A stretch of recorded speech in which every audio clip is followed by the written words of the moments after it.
Shalom. जिवंत गोड येशूच्या नावात आपल्या सर्वांचे मार्गाकरिता प्रकाश कार्यक्रमात सहर्ष स्वागत करीत आहोत.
आजच्या मननाकरिता देवाचे वचन स्तोत्रसंहिता 4, 3-7 ही वचने.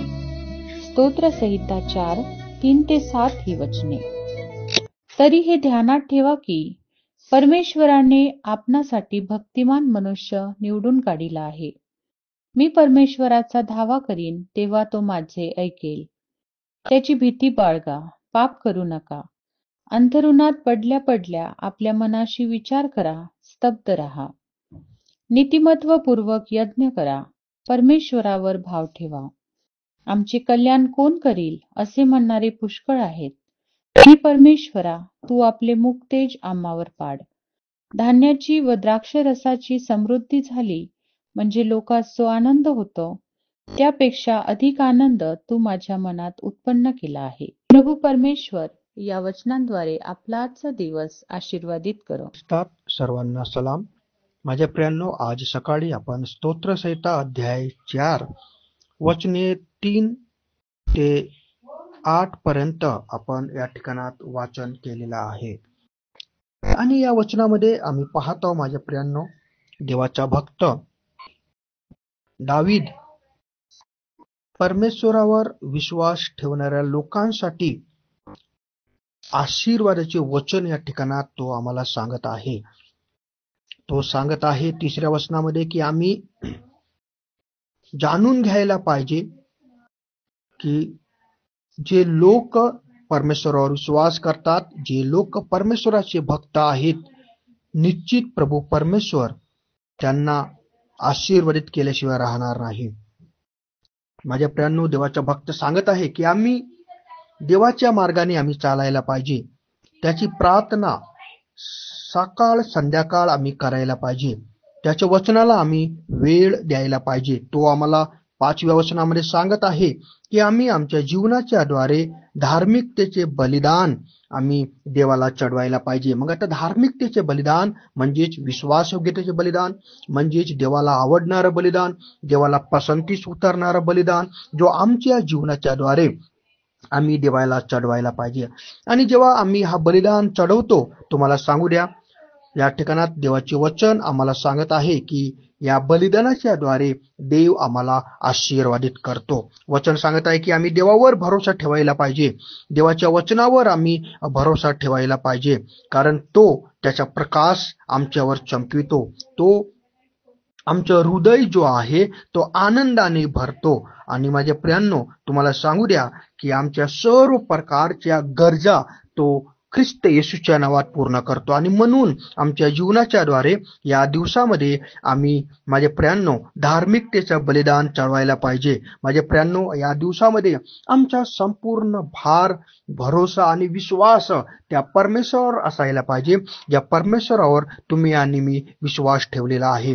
जर तुम्ही आणि मी त्या परमेश्वरावर विश्वास ठेवतो, आमचा संपूर्ण भार त्याच्यावर टाकतो, त्याच्या वचनाप्रमाणे जीवन जगतो, धार्मिकतेचे, विश्वासयोग्यतेचे बलिदान जेव्हा आम्ही त्याला चढवितो, तुम्हाला सांगू द्या, तो परमेश्वर निश्चितच तुम्हाला शांतीपूर्वक जीवन जगण्याकरता तो कृपा पुरवेल, तुम्हाला आनंद देणार. एवढंच नाही तर तुमच्या जीवनात, माझ्या प्रियांनो, जे संकट आहेत, ते जी विपरीत परिस्थिती आहे, त्या परिस्थितीमधून तुम्हाला सोडवल्याशिवाय राहणार नाही. कारण दावीद जो राजा आहे, तो पाहता हो की तो संपूर्ण भार तो देवावर ठेवलेला आहे. आणि देवावर ठेवलेला असताना त्याच्या जीवनामध्ये संकट आले, विपरीत परिस्थिती आले, परंतु या परिस्थितीमधून, या संकटामधून देवाने त्याला सोडवलेला आहे. आणि म्हणून तो प्रार्थना करत आहे, पूर्ण भाव, पूर्ण भरोसा देवावर ठेवत आहे. तुम्ही आणि मी पण या दिवसामध्ये आपला संपूर्ण भाव, संपूर्ण भरोसा आम्ही देवावर ठेवायला पाहिजे, जेणेकरून देव आम्हाला अधिकाधिक आशीर्वादित करेल, आमच्या इच्छा पूर्ण करेल आणि आमच्यापासून ज्या विपरीत परिस्थिती आहे ते दूर करेल. मग ते बिमारीची असो, गरिबीची असो, चिंतेची असो, आर्थिक परिस्थितीची असो, पारिवारिक परिस्थितीची असो. माझ्या प्रियांनो, जेव्हा तुम्ही आणि मी देवावर भाव ठेवतो, भरोसा करतो, तेव्हा या परिस्थितीतून देव आम्हाला सोडवण्यासाठी, माझ्या प्रियांनो, सहाय्य आणि मदत करतो आणि निश्चित तो आम्हाला सोडवितो. आणि म्हणून आम्ही प्रत्येकाने आमची चिंता आम्ही देवावर टाकून द्यायला पाहिजे. त्याच्या विश्वासामध्ये आम्ही दूर राहायला पाहिजे, त्याच्या प्रार्थनेमध्ये आम्ही बनून राहायला पाहिजे, त्याच्या वचनामध्ये आम्ही बनून राहायला पाहिजे. आणि माझ्या प्रियांनो, आमचा संपूर्ण विश्वास त्याच्यावर आम्ही ठेवायला पाहिजे. या वचनाच्या द्वारे देव बाप्पा तुम्हाला आणि मला आशीर्वादित करो. प्रार्थना करूया. सृष्टीच्या निर्माणकर्त्या प्रभू येशूच्या नावात आम्ही तुझ्या जवळ येतो आणि आम्ही तुझ्यावर विश्वास करतो. आमचे नेत्र आम्ही तुझ्यावर लावलेले आहे, तुझ्याकडे लावलेलं आहे. निश्चित तू आम्हाला सहायता आणि मदत कर. आणि या दिवसामध्ये विपरीत परिस्थितीमध्ये तुझी कृपा तू पुरव आणि आम्हाला प्रत्येकाला आशीर्वादित कर. तारणाऱ्या येशूच्याच नावात प्रार्थना मागत आहे. आमीन.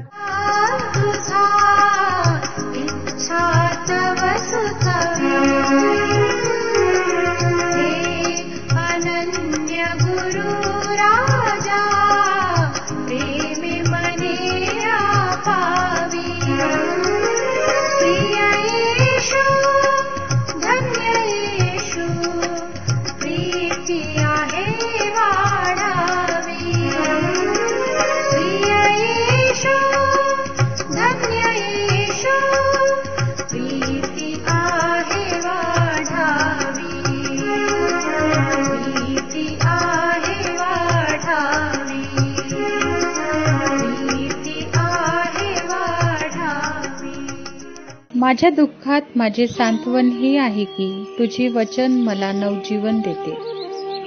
आमचा टोल फ्री नंबर 1-800-2700-333.